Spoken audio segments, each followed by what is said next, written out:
오늘 우리에게 주시는 하나님의 말씀은 욥기 27장 1절에서 12절의 말씀입니다.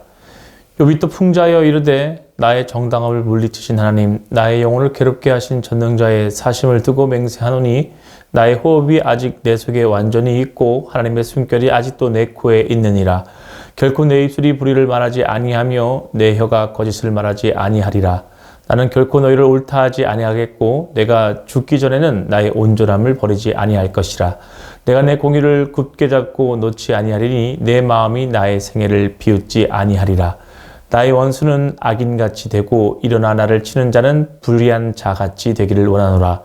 불경한 자가 이익을 얻었으나 하나님이 그의 영혼을 거두실 때에는 무슨 희망이 있으랴. 환난이 그에게 닥칠 때에 하나님이 어찌 그의 부르짖음을 들으랴. 그가 어찌 전능자를 기뻐하겠느냐. 항상 하나님께 부르짖겠느냐. 하나님의 솜씨는 내가 너에게 가르칠 것이요 전능자에게 있는 것을 내가 숨기지 아니하리라. 너희가 다 이것을 보았거늘 어찌하여 그토록 무익한 사람이 되었는고. 아멘. 오늘은 욥기 27장 1절에서 12절을 통해 말씀을 나누겠습니다. 오늘 본문은 빌닷의 3차 변론에 대한 욥의 답변을 기록하고 있습니다. 오늘 본문은 크게 두 부분으로 나눌 수 있는데요. 1절에서 6절은 욥이 자신의 무죄함을 끝까지 주장할 것을 선언하는 내용을 기록하고 있고, 이어 7절에서 12절은 하나님의 뜻을 모르면서 욥을 정죄하는 친구들을 향해 욥이 역으로 그들을 정죄하며 그들에게 하나님의 심판이 있을 것을 경고하는 내용을 담고 있습니다. 본문 2절의 말씀을 읽겠습니다. 나의 정당함을 물리치신 하나님, 나의 영혼을 괴롭게 하신 전능자의 사심을 두고 맹세하노니. 아멘. 2절을 보면 욥은 하나님을 나의 영혼을 괴롭게 하신 전능자라고 표현합니다.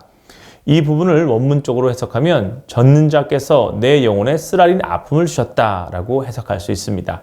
욥에게 임한 고난은 1차적으로는 사단에 의한 것이지만 궁극적인 원인은 하나님께 있었습니다.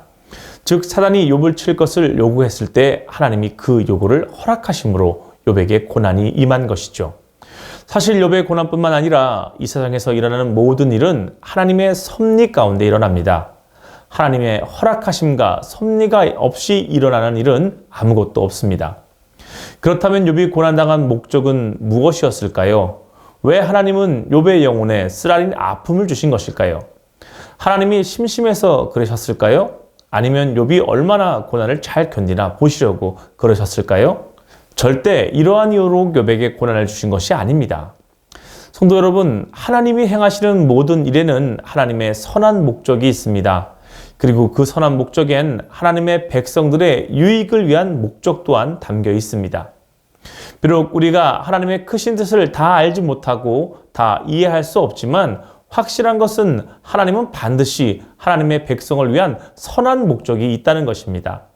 마찬가지로 욥의 고난도 그 최종 목적은 욥 자신은 물론 욥기를 읽는 모든 하나님의 백성으로 하여금 비록 영혼에 쓰라린 아픔이 있을지라도 그 아픔을 믿음으로 견뎌 이겨낼 때에 한층 더 성숙한 성도로 나아갈 수 있고 하나님의 더 큰 은혜 가운데 거하게 됨을 알려주는 그러한 선한 목적이 담겨 있는 것입니다.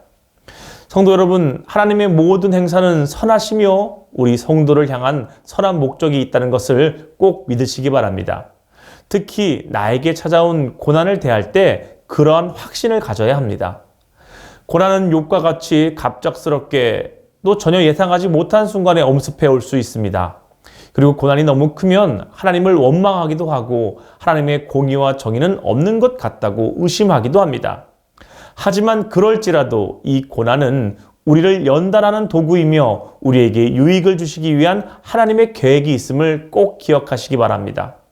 우리 모두 욥과 같이 이 고난을 믿음으로 승리하여서 큰 영광과 기쁨으로 바꿀 수 있는 모든 성도가 되기를 간절히 기원합니다. 본문 4절 말씀을 읽겠습니다. 결코 내 입술이 불의를 말하지 아니하며 내 혀가 거짓을 말하지 아니하리라. 아멘. 사단은 지금까지 욥 자신이 했던 말이 결코 거짓이 아님을 다시 한번 주장하는 말입니다. 그리고 친구들이 어떤 말로 자신을 공격한다 해도 욥 자신이 결백하다는 주장을 꺾을 의사가 없음을 선언하는 것입니다. 욥은 자신이 진실이라고 확신한 것에 대하여 조금도 타협하지 않았습니다. 만일 욥이 그의 친구들의 요구대로 자신을 죄인이라고 인정한다면 그는 친구들에게는 고통을 당하지 않았을 것입니다. 그러나 욥은 단호하게 타협을 거부합니다. 그는 자신의 입으로는 거짓을 말하지 않겠다고 선언합니다. 오늘날 교회는 이 세상의 것과 많은 타협을 하고 있습니다. 어떻게 보면 세상이 요구하는 대로 따라가고 있는 것처럼 보이기까지 합니다. 성경에 나와 있는 진리를 세상의 관점으로 해석하고 분명 죄인데도 죄가 아닌 것처럼 포장하고 있기도 합니다. 성소수자의 문제, 이단에 대한 문제 등 여러 인권이라는 이름으로 하나님이 죄라고 말씀하신 것들을 입 밖으로 꺼내지 못하고 있는 것이 지금 우리들의 모습입니다. 성도 여러분, 오직 믿음 안에서 참된 말을 하고 진리에 대하여 어떤 타협도 하지 않는 순전한 성도가 되길 간절히 소망합니다. 욥이 내 입술이 불의를 말하지 아니하며 내 혀가 거짓을 말하지 아니하리라 라고 선언한 것처럼 하나님의 진리를 온전히 증거하는 저와 우리 모든 성도 되기를 간절히 축원합니다. 본문 8절과 9절 말씀을 읽겠습니다. 불경한 자가 이익을 얻었으나 하나님이 그의 영혼을 거두실 때에는 무슨 희망이 있으랴? 환난이 그에게 닥칠 때에 하나님이 어찌 그의 부르짖음을 들으시랴? 아멘. 욥은 7절에 나를 치는 자는 불의한 자같이 되기를 원하노라 라고 말하며 하나님의 심판이 욥을 정죄하고 있는 친구들에게 임하게 될 것을 말하고 있습니다. 불경한 자들은 하나님을 경외하지 않는 자들을 말합니다. 그들은 번영하여 형통할 때 하나님을 찾지 않습니다. 하지만 그들도 환난이 임하면 물에 빠진 자가 지푸라기도 잡는 것과 같은 그런 심정으로 하나님께 부르짖으며 구원을 호소합니다. 하지만 하나님은 그들의 부르짖음을 결코 듣지 않으십니다. 하나님의 심판이 그들에게 임하는 순간 그들의 모든 희망은 사라지게 되는 것입니다. 성도 여러분, 모든 사람은 인생 가운데 고난이나 환난을 당하게 됩니다. 그러나 모든 환난이 같은 의미를 갖는 것은 아닙니다. 어떤 환난은 소망이 있고 어떤 환난에는 소망이 없습니다. 하나님을 경외하는 자들에게 임하는 환난에는 소망이 있고 하나님을 경외하지 않는 자들에게 임하는 환난에는 소망이 없는 것이죠. 하나님께서 하나님을 경외하는 자들에게 주시는 환난은 그들을 망하게 하기 위한 것이 아니라 그들을 연단하고 더 큰 은혜를 주기 위함입니다. 그래서 하나님은 하나님을 경외하는 자들의 부르짖음을 들으시고 응답하시고 그들을 구원하십니다. 그러나 불경한 자들에게 주시는 환난은 그들의 악행을 심판하기 위한 것입니다. 그러므로 그 심판에 하나님의 긍휼함은 없습니다. 그리고 하나님은 그들의 부르짖음에 응답하지 않으십니다. 성경을 보면 하나님께서 이스라엘 백성들이 하나님을 경외하지 않고 우상을 숭배할 때에 예레미야 선지자를 통해 하신 말씀이 있습니다. 예레미야 11장 14절에 보면 그러므로 너는 이 백성을 위하여 기도하지 말라. 그들을 위하여 부르짖거나 구하지 말라. 그들이 그 고난으로 말미암아 내게 부르짖을 때에 내가 그들에게서 듣지 아니하리라 라고 말씀하십니다. 하나님은 이처럼 하나님을 경외하지 않는 자들의 부르짖음을 듣지 않으십니다. 성도 여러분, 어떤 상황과 환경 가운데서도 하나님을 경외하길 간절히 소망합니다.